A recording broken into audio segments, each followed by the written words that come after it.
Hello and good morning, Rosie. How are you doing today? I'm doing good. Good morning, Errol. I love your energy. My God. See, that's, man, when you have that kind of energy this early in the morning, that means that you're anxious about waking up and bringing your creativity forward to other people. I mean, I love that you think that. It's really because I got a new dog lately, and she needs to be going out at like 6 a.m. So I've just been up for a while. Now, when you go out that early in the morning, because I do the same thing with my dog, we walk through the forest before the sun even comes up, and there's just something very special out there in the morning that you're experiencing that the rest of the world is going to have to catch up to. Yeah, definitely. Because I don't live in a forest, so I currently live like outside DC, so I'm more of an urban area. But I just love that feeling. Like everything feels kind of still, and like there's not really much moving around. I love that feeling. Yeah, the dull roar of the highway that could be several miles away, but you can still feel something coming from it. It's almost like saying, Rosie, this is your day. This is your intention today. This is what's going to happen with what you do. Yes, and then the majesty is broken because my dog starts pooping on someone's lawn. Oh, dog owners can relate with that so much. I got to tell you, and there's no way that my wife and I are the only ones that felt this. When this book arrived in our home, instantly we knew that there was energy in this book in the way of going, oh my God, this isn't just for young adult readers. There's going to be adults that are going to pick this book up because we all like vampires. Yes, I feel like they're just one of those universal creatures. Like, there's just something about the vampire, like this idea of something that preys on people. Like, I think there's this primal tug towards the vampire. As much as people are scared by it, they're fascinated by it. So when you write a book like this, do you find yourself writing it with a dimly lit room, or do you brighten things up? Because I never walk into a studio unless this thing is electric, and because but this is about vampire hunting, and you're going into dark spaces. Yeah, but I can't write in dark spaces because I don't think my optometrist would really like that. I'm someone, I can't write at home because my brain is like, oh, we're at home. Let's just chill on the couch and watch Netflix. And so I usually like to go, I like coffee shops, I like libraries. There was one when I lived in Japan, I used to work there. There was one 24-hour cafe. I was there so often, like I'd start walking in, they'd stop greeting me. They'd just be like, your booth's over there. So I love writing like everywhere but my office, actually. I love that idea because that puts you out there in the world of realness, in the way that you could be sitting inside that coffee shop and you might be struggling with a character and somebody walks by, you're going, oh, well, that's the answer I was looking for right there. Mm-hmm. Yes, the people watching is amazing. Like, the things people just say and do in public, I'm just like, wow, that is very bold of you. We're on the same page on that because during the pandemic, I wanted to be with people so bad. My wife goes, well, go get a job at a grocery store. And I said, come on, I'm in radio. I don't want to be at a grocery store. But do you realize in radio, we don't see people, but at the grocery store, they're there. They're there. And they are so entertaining. Yes, and I have so much respect for like grocery store workers and every customer service retail worker because the things they put up with, they deserve every medal.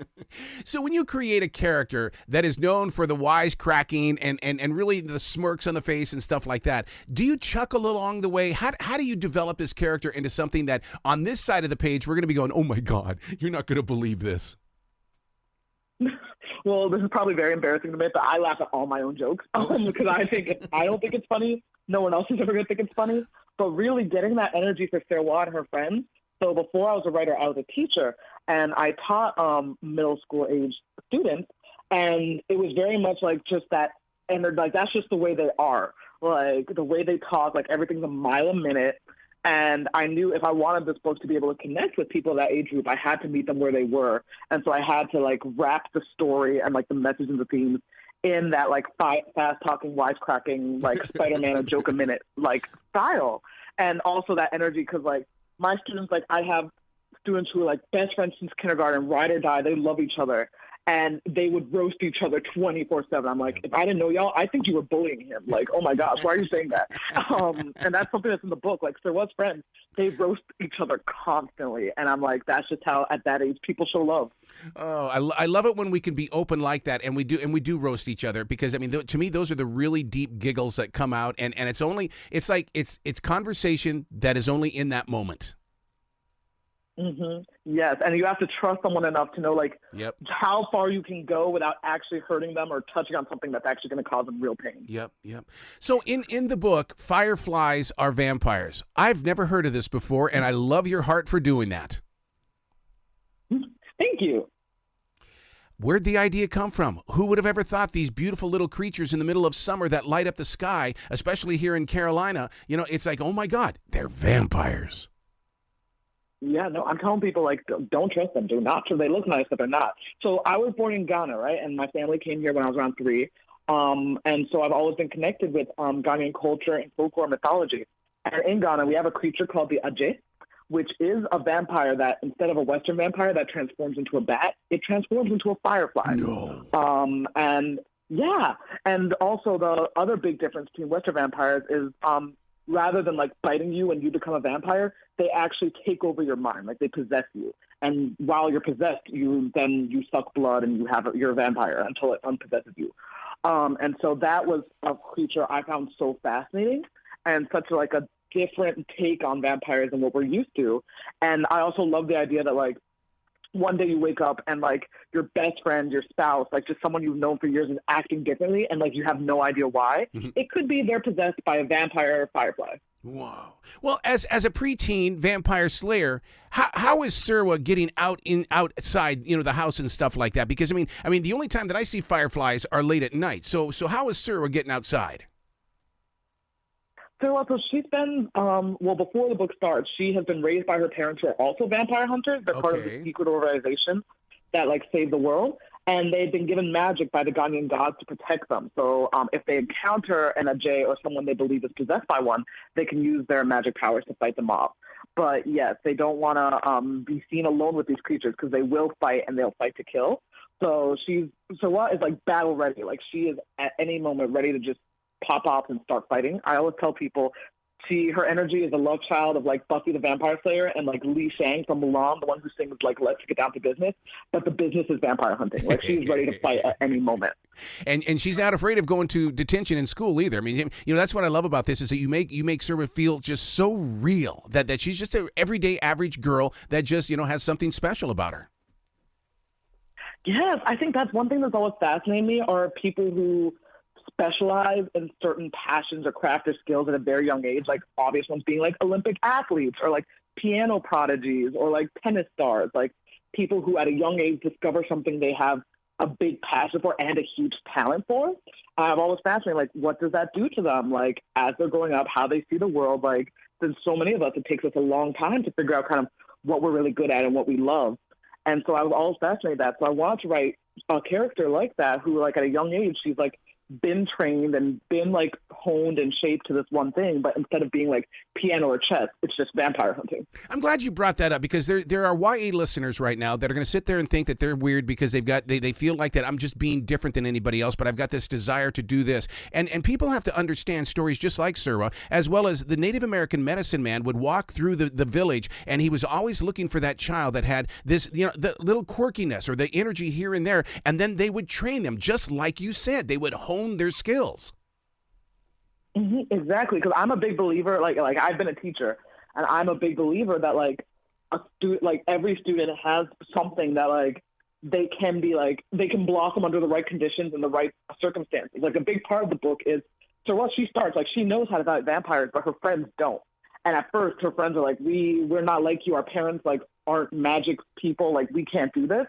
And over the course of the book, as she understands them better and how each of them learn, she's able to kind of teach them in different ways how to protect themselves and protect their families. And that's like a big thesis. Like all of us, like not all of us are about to pick up a sword and fight a vampire, but all of us have something we can do and in a way that only we can do it to be able to kind of move forward in the world and kind of figure out what we're about and what matters to us. You being that school teacher, and you know how students go into the library or they shy away from the library. With a book like this one right here in the library, do you not see that students are going to walk in there and they're going to see themselves on the front cover, which is then going to put them inside those paragraphs?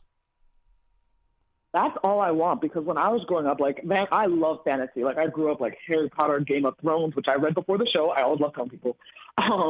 But there just were never characters like me who look like me or like my That's family right. or my culture. Like if you ever saw like a black character, or even an African character, they're often like a side character or kind of horrible stereotypes.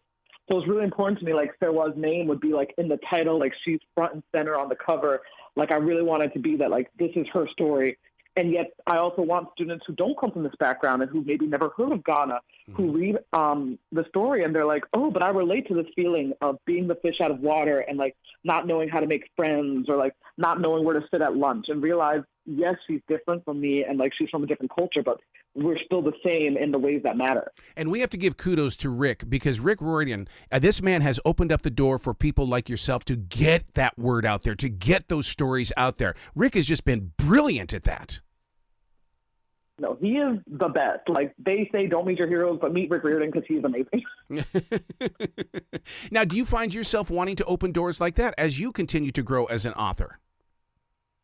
Oh, 100%. Because like the way I see it is like I would not be here if it hadn't been for the amazing work of like other authors, organizations like We Need Diverse Books, and just readers and publishing advocates and like librarians, teachers, media, like everyone, and really opening doors and making sure stories from authors of color and marginalized authors were being told.